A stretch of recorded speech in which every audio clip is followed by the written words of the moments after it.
Well, thank you very much indeed, Louise, and thank you for the welcome that I've had here today as we bring the G7 Health Ministers meeting here to Oxford, an appropriate place to hold such a meeting at such a critical time.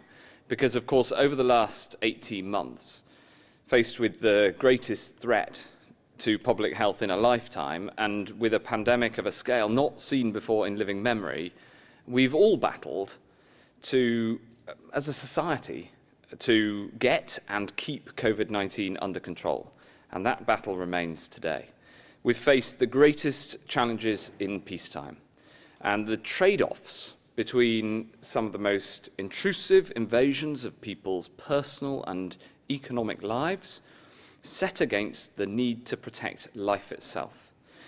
And with this extraordinary challenge faced by the whole of humanity, science held out one great hope, and that hope is vaccination. It's fitting that we're here at the Jenner Institute here in Oxford today at the start of this G7 health meeting, because it was Edward Jenner who first conceived of vaccination as the science of training the body's immune system and training the body's innate ability to fight disease so immunity can come without the suffering of that disease. Vaccination has saved more lives and prevented more misery than any other scientific endeavour. Just stop for a minute. Imagine a world without a vaccine. Imagine smallpox and measles running rife. Imagine where we'd be now, today, without a vaccine against Covid-19. And today I want to reflect on this life-saving endeavour and give my perspective on how we've got this far. The UK vaccination effort has without doubt been the best programme I've ever been involved with. It's been an honour. And I want to set out my thoughts why, and why in this country we've managed to make the progress that we have. Of course, this isn't over until it's over everywhere. And while today I'll concentrate on the UK and the rollout here, for which I'm responsible, we must also play our part in the global vaccination rollout, and I'll come on to the role that we're playing in that too. I'm very proud that we were able to deploy the first ever clinically approved COVID vaccine here in this country and delivered 60 million doses of 3 different vaccines into 39 million arms. As of midnight last night, I can confirm that we now have given a first dose of vaccine to 3/4 of the adult population of the United Kingdom. Lots of people stopped me and asked me how we did all this. So I thought I'd take the time to set it out as I see it. I believe that the UK's vaccination success story is not an accident. It's a result of the approach that we took, decisions that we made, decisions that had been made before.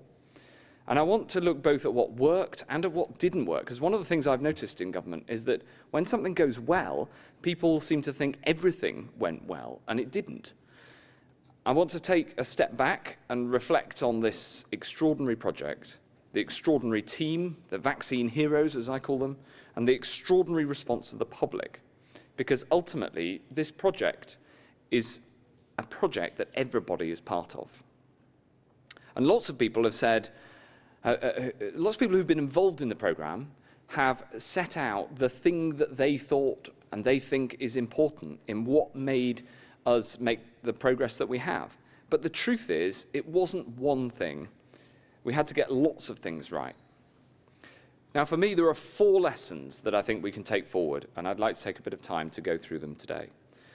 The first lesson is to start early. As soon as we started responding to this crisis, we knew that a vaccine would be the best long-term way out. Even before the first COVID case arrived here in the UK, we'd started the work on how to develop and buy the vaccines that would ultimately make us safe. I vividly remember the first meeting that we had about a potential vaccine in January 2020. It was before COVID was even called COVID. And it was just after we'd cracked the genomic sequence of the virus. I was told in that meeting that a vaccine had never been developed before against any human coronavirus, that it would take at least 5 years to develop in normal times, and that a vaccine may never work. But my view was that this is too important to fail. And the attitude I had at that point was that the benefit of a vaccine would be so big that all the resources of the land should be at the disposal of the vaccines team. I hope that's how it felt to you. I specifically remember a then meek and somewhat timid professor turning to me when I asked how fast this could possibly be done. And he said that if everything went right, then the very best we could hope for would be 12 to 18 months. Who would have thought that just 11 months later, we'd be the first country in the world with a clinically authorized vaccine? And that professor, Professor Jonathan Van Tam, would be turning down strictly.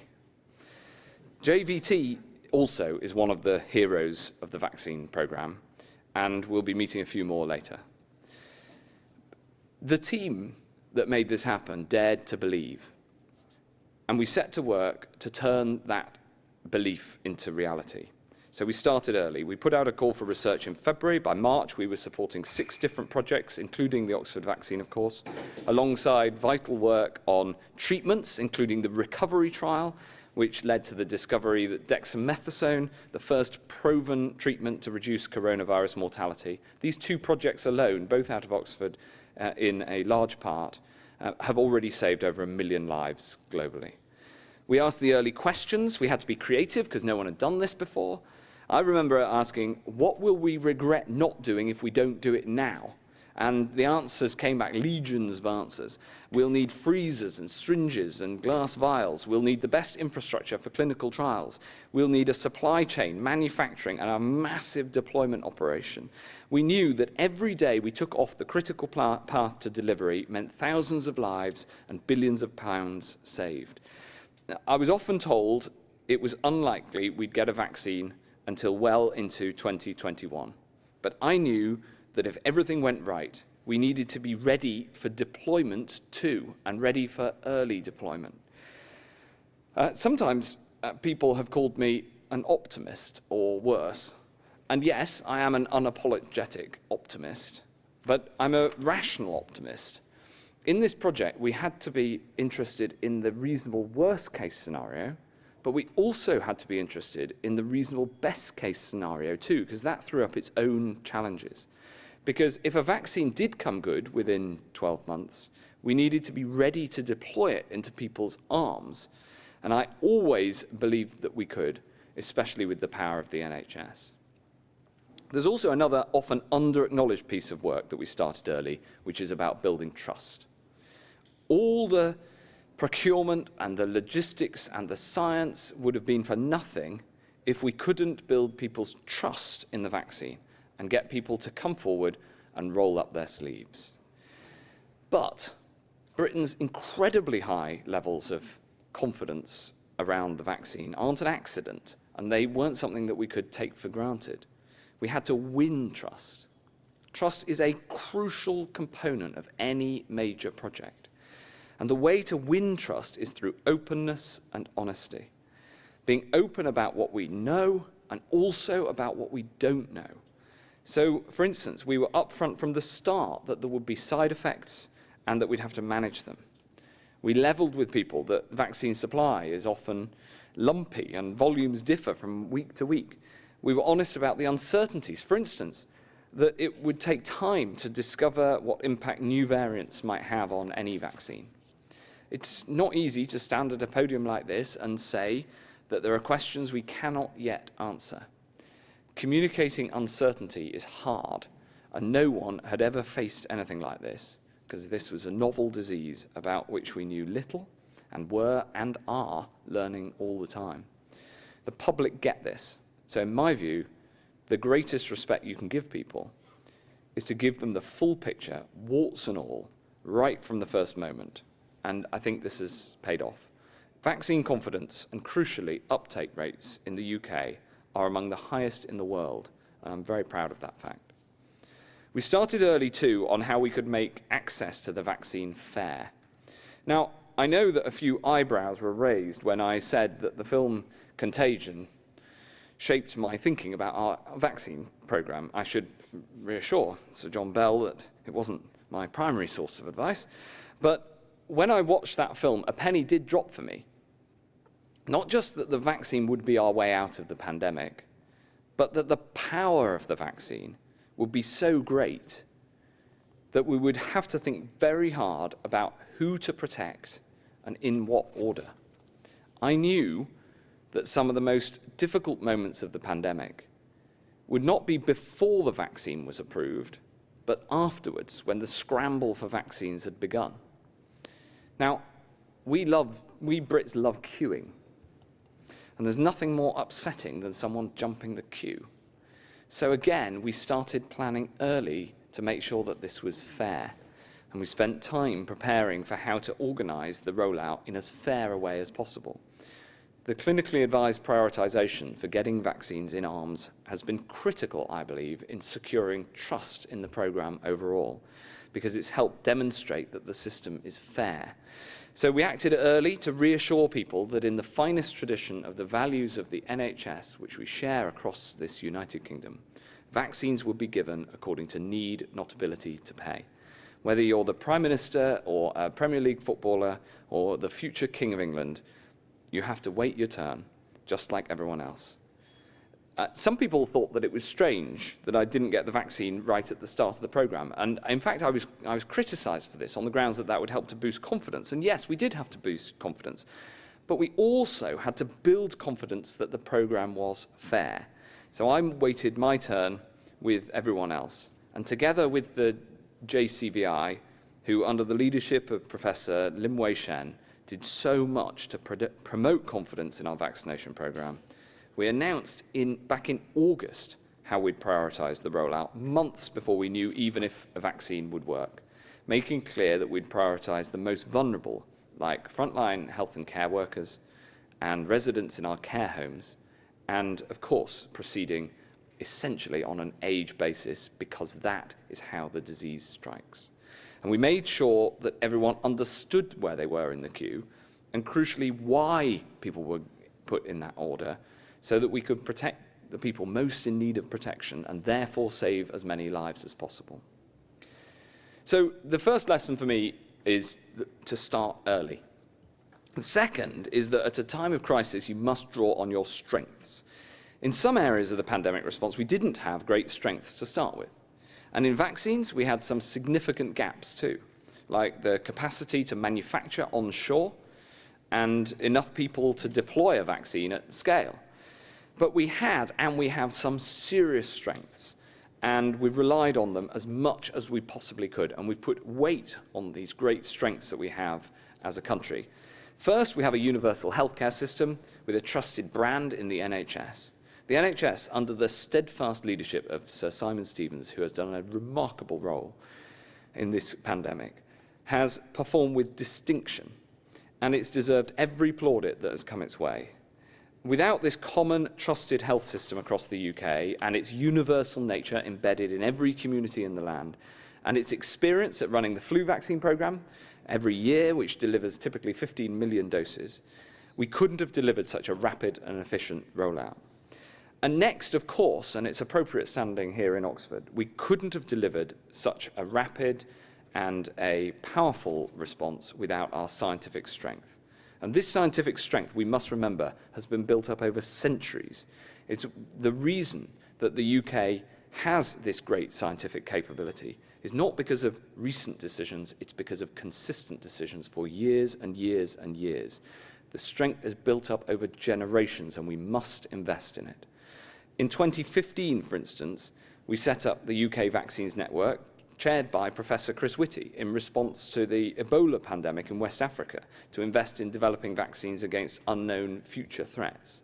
And thanks to this work, we invested in a candidate for MERS, which was adapted to become the underlying technology for the Oxford vaccine. And the lesson from this is that you need a broad range of research, because you never know which bit of science is going to save you next time.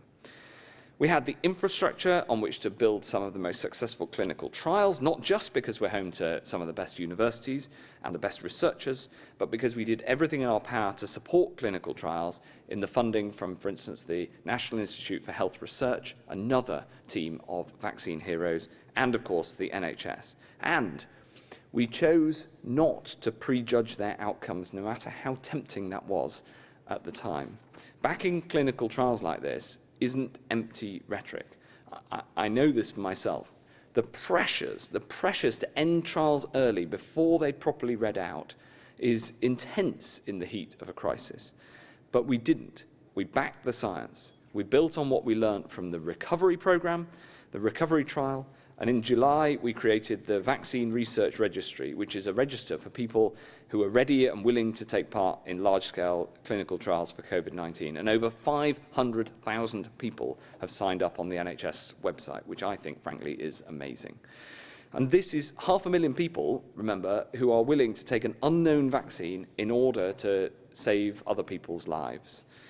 Many vaccine manufacturers have told us that they found this registry invaluable in allowing rapid recruitment for clinical trials.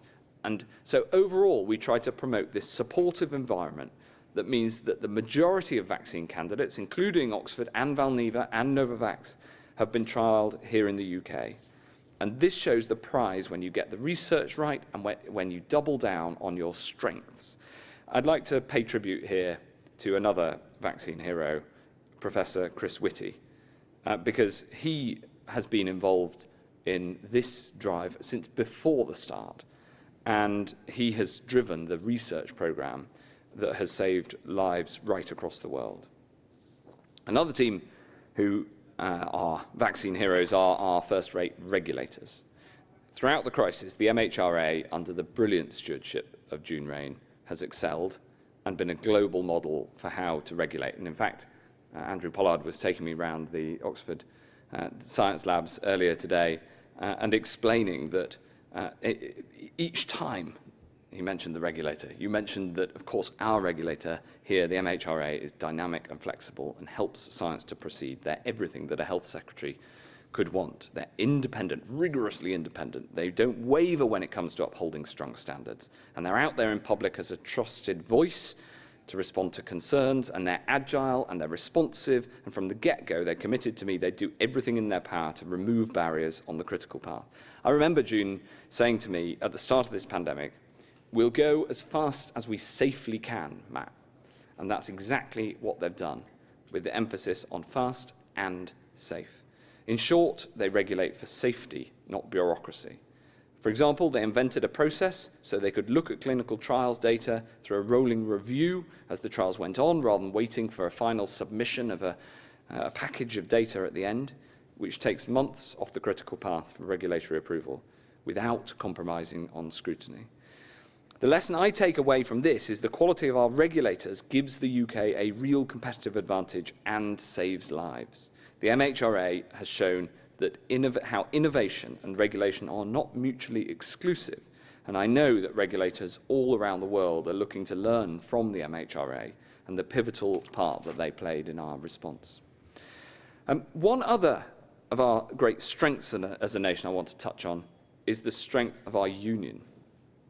Just as we're adopting a UK-wide approach to expanding, for instance, testing capacity and procuring PPE for each corner of the UK, this vaccination programme is for the whole UK. We negotiated and bought vaccines for the whole country. We allocated them according to need. We worked with the NHS, with devolved administrations, local councils everywhere. We called upon the logistical heft of the British armed forces to get them into arms. Again, this didn't happen by accident. The devolved administrations, of course, are run by different political parties. And although health is devolved, the virus doesn't respect administrative boundaries. So I was determined to overcome political differences so we could deliver for citizens wherever they lived across the country. Like everyone, I have come to love Zoom. But it wasn't easy getting this UK-wide approach. And right at the start, last March, before we entered lockdown, I decided to go and see each of the devolved health ministers face to face. And it was so important that we all got on the same page about the importance of this project. So although life was pretty hectic last March, I took 24 hours to fly to Edinburgh, to Belfast, to Cardiff, to sit down with each health minister. And that 24 hours has proved invaluable in strengthening those relationships. And it's one of the most useful 24 hours in the pandemic. And since then, we've had a call every single week, the four of us. And frankly, it's sometimes been a bit like group therapy. The importance of the Union has never been clearer than in the UK vaccination effort. England, Scotland, Wales and Northern Ireland, we drew on our collective scale, our collective strengths to deliver one collective vaccination programme. It's only because we worked collectively like this, together as one United Kingdom, that we've been able to pull this off from everyone from Scilly to Shetland. And the Union has saved lives, and we're safer across the whole country as a result. And that takes me on to the third lesson, which is about risk. So risk-taking doesn't always come naturally in the public sector. In my view, the biggest risk, though, would have been failure to find a vaccine at all. So we explicitly embraced risk early on.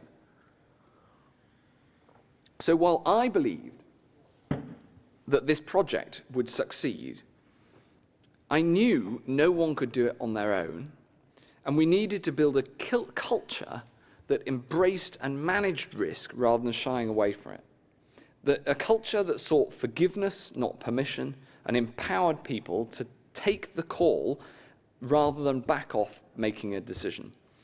Now, I think that this is a lesson for any organisation, public or private, large or small. It doesn't mean being rash. This is a really important distinction. It means being brave and using judgment and the best possible data to drive decision-making. This wasn't like buying any other commodity product. We couldn't just pick up the phone and place an order. We had to back lots of horses and invested at risk. But as Vince Lombardi, one of the greatest ever American football coaches, said, you miss 100% of the shots that you don't take. So we took plenty of shots with the unwavering backing of the Chancellor and the Prime Minister. We put hundreds of millions of pounds at risk, and not all of them came off. Some are still in early trials and are far away from deployment. But the important thing is that some of the risks did come off. And we didn't just take the risks, we then managed them. So instead of sitting back and waiting to see which vaccines succeeded, we tried to be tenacious in helping them to get over the line and drawing on abundant industry experience in the team, offered funding for the early manufacturing of the vaccines before we knew whether they'd work or not. We backed manufacturing plants as well to try to put right the problem of not enough manufacturing onshore here in the UK. We funded, for instance, the Valneva facility in Livingston, and we sent a team to help the Helix plant in the Netherlands to scale up. And we helped to bring together Oxford University and AstraZeneca and bring them to the table in a partnership which has been a lifeline, not just here, but also right across the developing world. And as we're here in Oxford today, I just want to say a word about the global impact of the work taking place here. The Oxford vaccine, developed by brilliant science here in Oxford, linked with AstraZeneca's industrial might, backed by the support of the UK government, all coming together to invest in this vaccine and together make it available at cost. This is, in my view, the greatest gift that this nation could give the world during this pandemic. A vaccine that's available at cost with no charge for intellectual property, and that because it can be stored simply offers hope for the developing world. So as well as the money that we've donated, giving £500 million to COVAX, for instance, which has now shipped 80 million doses to 125 countries and territories, we've also given the world the vaccine which makes up 96% of those COVAX doses. And as of today, I can confirm that over 500 million doses of the Oxford AstraZeneca vaccine have now been released for supply globally, the majority of them in low and middle income countries. So thank you to the Oxford University, the team here, Louise, Sir John, Andrew Pollard, Sarah Gilbert, and everyone here at Oxford and everyone at AstraZeneca, Pascal Saurier's whole team, should be incredibly proud of the sheer scale of that achievement delivering 500 million doses across the world. But it ain't over yet. And this project was never just about investing in a vaccine for the UK, it's about a vaccine for the whole world. And as the global debate, including here at the G7, increasingly turns to how to vaccinate the whole world, I passionately believe that the single biggest contribution we can make is this vaccine, safe and effective at cost. I'm delighted too that Pfizer have said they'll deliver at cost to low-income countries and pay tribute to Albert Bourla for that decision. Right here at the Jenner, the holy trinity of academia, industry and government came together to invest in the research, to develop and deliver the vaccine, and we should be so proud that this vaccine has now been delivered to 168 different countries across the world. This was a true partnership, and where we work together as partners, we succeed because we asked people what they could do in support of the shared mission. And there is yet more to do. The work isn't over yet. We're still procuring all the time and planning what we need to keep this country safe, including new vaccines specifically targeted at variants of concern. And I can tell you today that we've started commercial negotiations with AstraZeneca to secure a variant vaccine, future supplies of the Oxford AstraZeneca vaccine that have been adapted to tackle the B1351 variant first identified in South Africa. Once again, we're leading the way and backing projects with potential so we can keep our vaccination programme one step ahead of the virus and protect the progress that we've all made. The fourth lesson that I want to touch on is that we work together as a big, diverse, yet cohesive team. Frankly, it's the finest team I've ever been involved in. On the 2nd of December, when the MHRA authorised the Pfizer-BioNTech vaccine and all eyes turned to the rollout, I knew that deep down everything would be okay. And I knew that because I knew that I could rely on the team. Thanks to the forensic preparations we'd made, we were ready to put vaccines in arms and just 6 days later started the rollout that had been months in the planning. It was an incredibly emotional moment, seeing that first vaccine in the world being given. And I know so many people feel the same about their jab. This isn't just an important project and a scientific project, it's an emotional project as well. Whenever I visit a vaccination centre, I see what this vaccine means to people. I've seen the cakes and the cards that the staff give and the smiles on people's faces. I've felt the pride of the volunteers who do so much and who a year ago could never have dreamed they'd be putting jabs in arms and now fully trained up as an essential part of the team. And I've witnessed the joy and the gratitude of people who've been shielding for months on end and now know they have the chance to live life as they used to live it, as they want to live it. The success of this programme can't just be measured in terms of charts and spreadsheets. The vaccination programme has given people hope for the future and confidence that we can eventually put this pandemic behind us. And I'm so proud of everybody involved.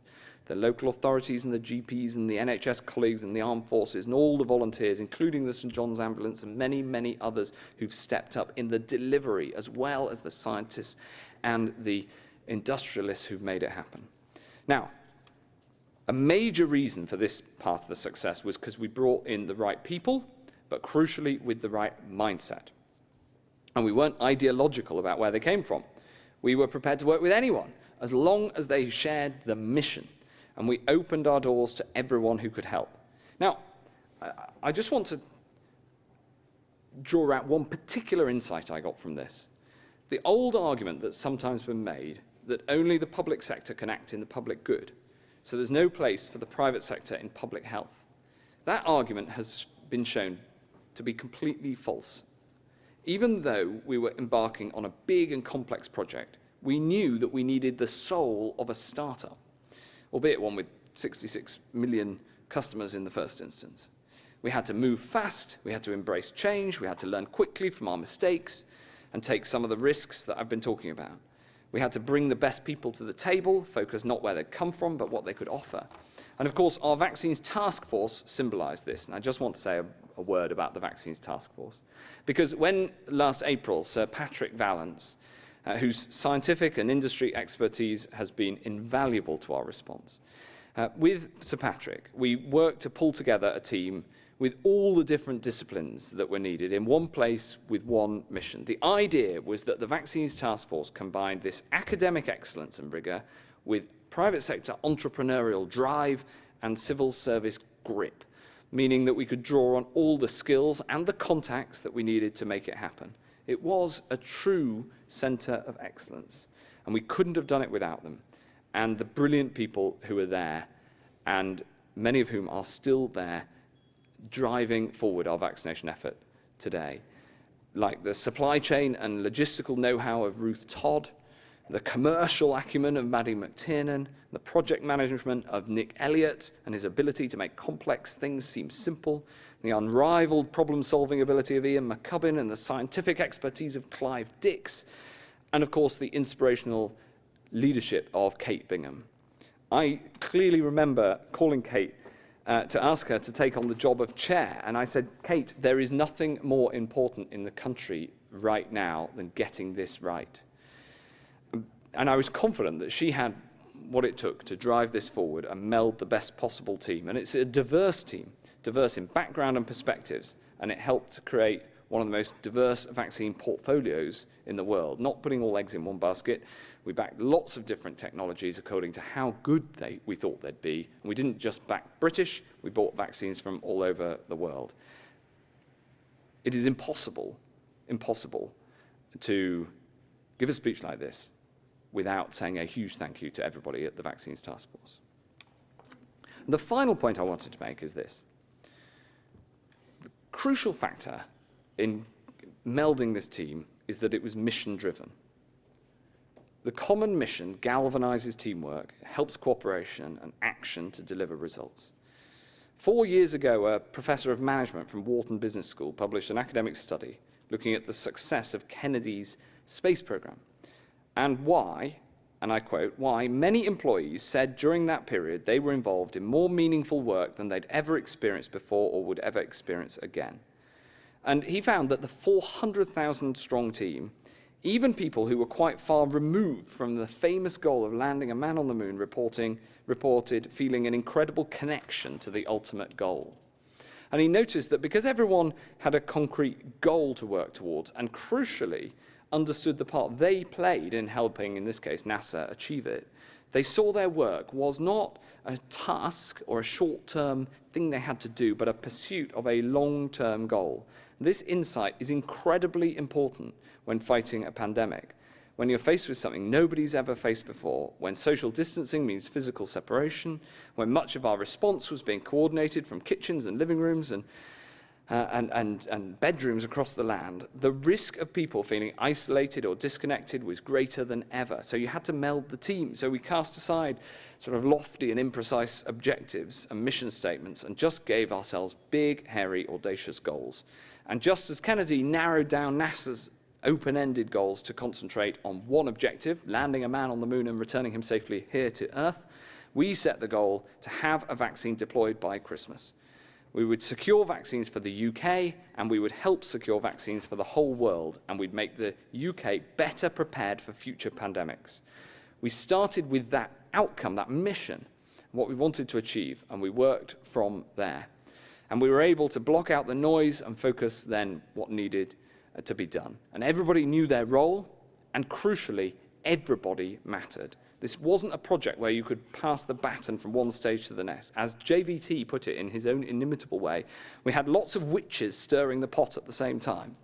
So we needed clear accountability for who was doing what, clearly defined roles and responsibilities, so everyone understood their roles, so people didn't get in each other's way, and it worked. The NIHR trialled, the VTF procured, the NHS deployed, and of course ministers had overarching accountability for decision-taking. And critically, and for government, this is a really important lesson to remember, we gave people the space and authority to deliver. Authority was delegated to the lowest possible level, and we empowered people with the confidence to make decisions themselves. Take, for instance, the brilliant operational leadership of Emily Lawson at the NHS.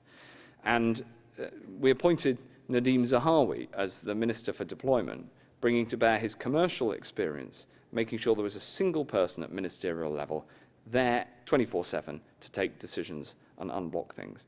And within the wider team, we've been really blessed with people who have experience of running big vaccination programs, some of the best scientific brains, people with experience of working on major commercial contracts. I saw my role as allowing people to make the best use of their expertise, protecting them from interference and creating the right conditions for them to do their job, encouraging them to make the best choices, not sending down rigid edicts from on high. The team who worked on the vaccination program was the single greatest asset that we had.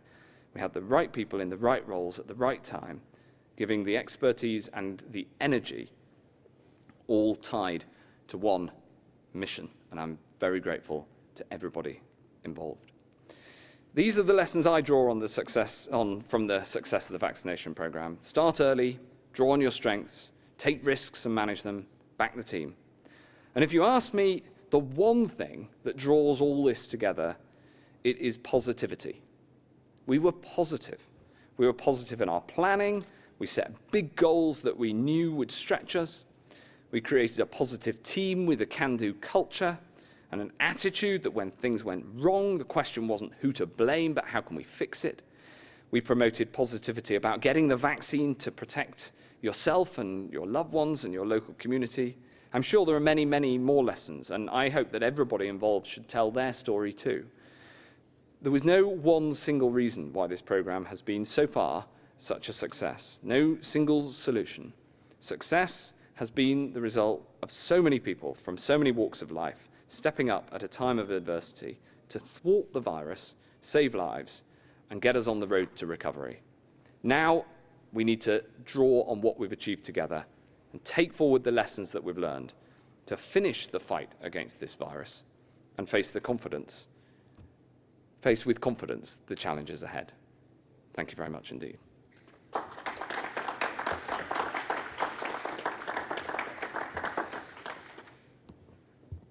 We're now going to take some questions. We have some questions from the media.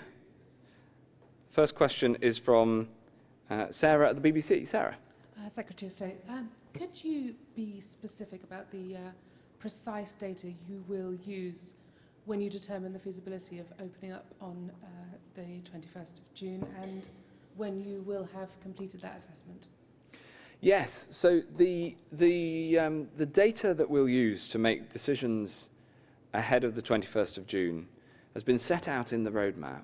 We look at the number of cases and, crucially, the link from cases to hospitalizations and deaths, the success of the rollout of the vaccine program, and concerns about new variants, which we analyze all the time.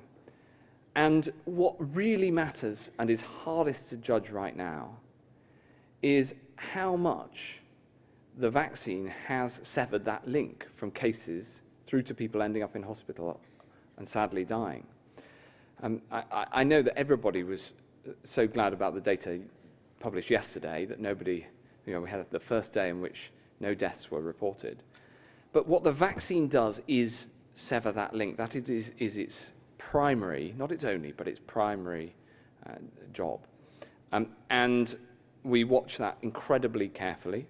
We've said that we'll set out a decision ahead of the 21st of June on or before the 14th of June.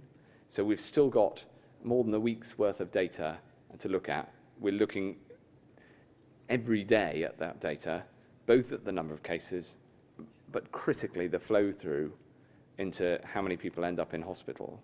We know the vaccines work. The question is the degree to which they work and making sure that we keep cases low enough so that we can minimize hospitalizations as set out in the roadmap. There's nothing in, as the Prime Minister said earlier today, there's nothing in the data at this moment that means that we are off track, but we are vigilant and we look at it all the time. Thanks very much indeed. Next question is Emily Morgan from ITV. Emily. Hello, thank you very much. You've always said that every adult will be offered a first dose of vaccine by the end of July. Given that we do actually know the vaccines do work against the Indian variant, but to a lesser degree, why don't you consider, or why don't you just push back the opening up of the country to the end of July to really help protect the young people and the vulnerable who perhaps haven't had 2 doses?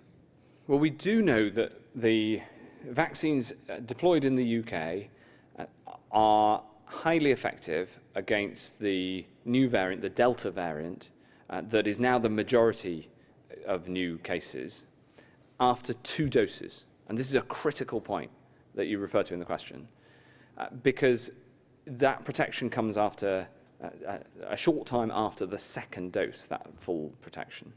Of course, we're working on a further booster program for later in the year to strengthen that yet further, and Oxford University are involved in some of the research into how that should be shaped.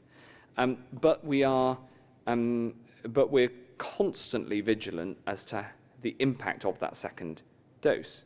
Now, the critical question is, given that the order of vaccination as I set out is according to your vulnerability to ending up in hospital and dying, that means that the 2nd doses are now cover the vast majority of those who are likely to end up dying from COVID-19, and the vast majority of people who, without a vaccination program, would end up in hospital. So we can see, and the number of cases has been rising in the last couple of weeks, but we can also see that the vast majority of people who have ended up in hospital are not yet fully vaccinated. And the critical question is how much that link is broken. And that's how we'll make the decision ahead of the 21st of June. And make that based on all the data that we have available at the time. Thank you. Joe Pike from Sky. Thank you, Secretary of State. We know that what's happening in 19 days' time doesn't need to be either going ahead or pausing. There could be a sort of third way. Are you and your colleagues considering keeping a mask wearing and work from home guidance past the 21st so the rest of the roadmap can keep moving? Well, as I said, and as the Prime Minister said earlier, there isn't anything yet in the data to say that we are definitively off track, but it is too early to make the decision about the 21st of June step 4 in the roadmap. And we'll make that decision based on more data in the next week to 10 days, and ahead of the 14th of June, as we've set out.